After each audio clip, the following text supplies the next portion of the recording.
Yeah, just out for another walk. It's been a while since I've done anything actually knife related because I haven't. It's been just been so hot.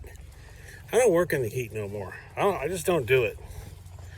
And that swamp cooler, it's all right, but I just don't get out there in these heated months. And another thing too is I just want to stay out of heated situations as well. And finally had a cool weekend, so I was able to work on some sprinklers that were giving me some trouble. But I decided to just kind of say some things I think need to be said. And one of those is, what kind of business was Behemoth Knives? I think Behemoth Knives was an awesome business. It actually started kind of as a joke. It started as a profile that I would kind of use to get the last word in on arguments back in the day. And eventually I thought, well, why not just take, it was named, had a different variant of the name. I decided to say, why not just take that name for my knives? And it was sort of appropriate because the Behemoth was from the Bible, because there was the Behemoth and there was the Leviathan. The Leviathan was the great creature of the seas that was sort of the bane of the sea. The Behemoth was sort of this great creature of the land that was sort of the bane of the land. But what's funny about the Behemoth was, on accounts that I read, because I never actually read the Bible on that regard, but the Behemoth, to my knowledge, was just a vegetarian. It's just a great big old like cow creature with the kind of like the scale skin, like a reptilian, and it would it would just kind of be a great big old pain in the butt to everybody. I thought to myself, that's like the perfect name for me. Behemoth Knives. But as far as the business goes,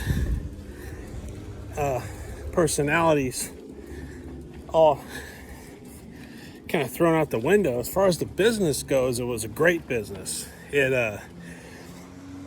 everything that I got through the ordering on the website, I sent out to ship. I always send everything out, of course, which is what I should be doing. Somebody pays for something, they should get it, right? And it would go into the mail right quick. And sometimes I'd get compliments on how fast the shipping was, because how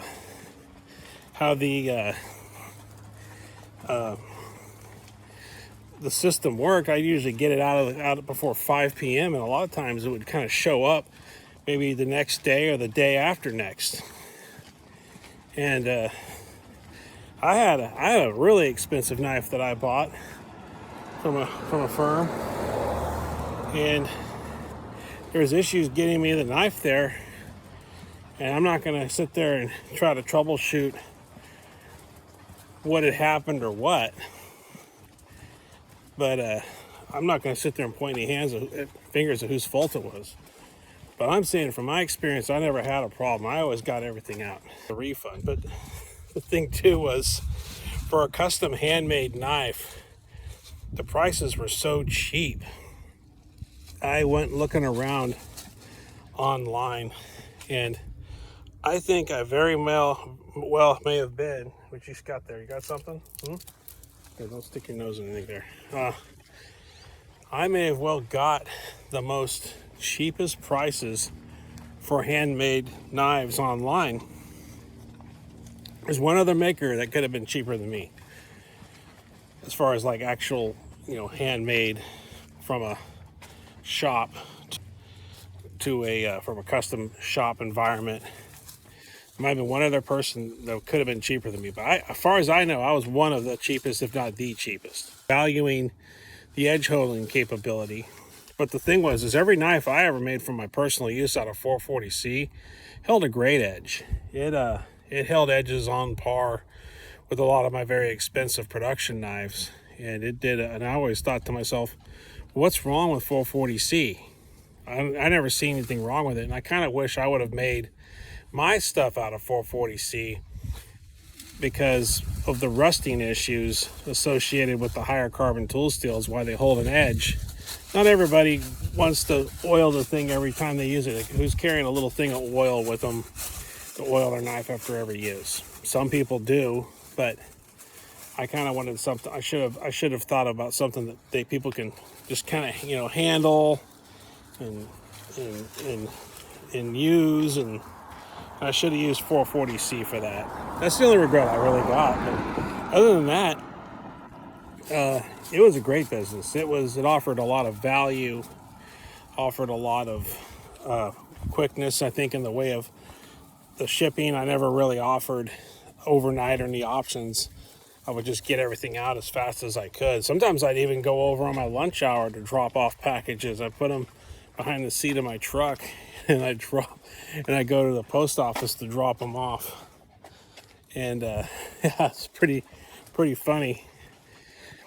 And it would get out pretty quick. It would get to their house pretty quick. And as far as I know, I never missed an order, misplaced anything, or it was very organized. I had everybody's stuff going to them. And I don't know if it's like I made a one run using my car to handle, and I don't know if it was out of favor or what, but they just didn't sell. I was messing around a little bit here and there recently, just kind of doing stuff up until now. I'm not really planning on selling anything. If I sold something, it'd be pretty expensive. I'm not. Let me just say it this way: I don't ingratiate myself into any community. I'm not part of a community. I think that nobody's ever offered to come over and mow my lawn or trim my trees. So I just never really viewed myself as part of a community. But yeah, it was a good business. It was for a time, profitable business.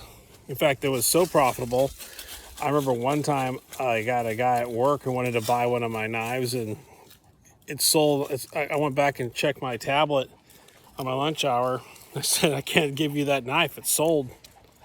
It'd be double selling. I'd have to send everything back, and it's all about website traffic at that point. I wasn't interested in face-to-face or local sales. I'm more about building an online brand. It's like, I'm sorry, bro. I can't give you that. There's only one of them. I was trying to get to the point where I can make items closely resembling each other that I could put like a quantity of 10. Someone even asked if they're made in the United States. Yeah, but it was a good ride. It was an interesting time, and I learned a lot about how to operate a business. I didn't know transcontinental shipping or anything like that. I kind of wish I would have gotten into that just for the chance to learn how to ship, but I never did. It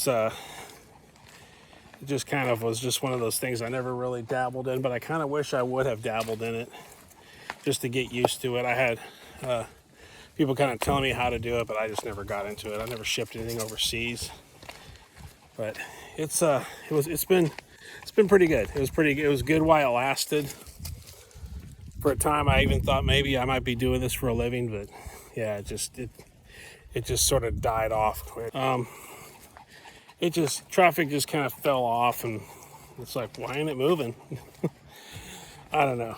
It was good though. It was good. Why it ran, it worked. So yeah, but don't worry about the haters. Just let the haters worry about you. See you on the next one.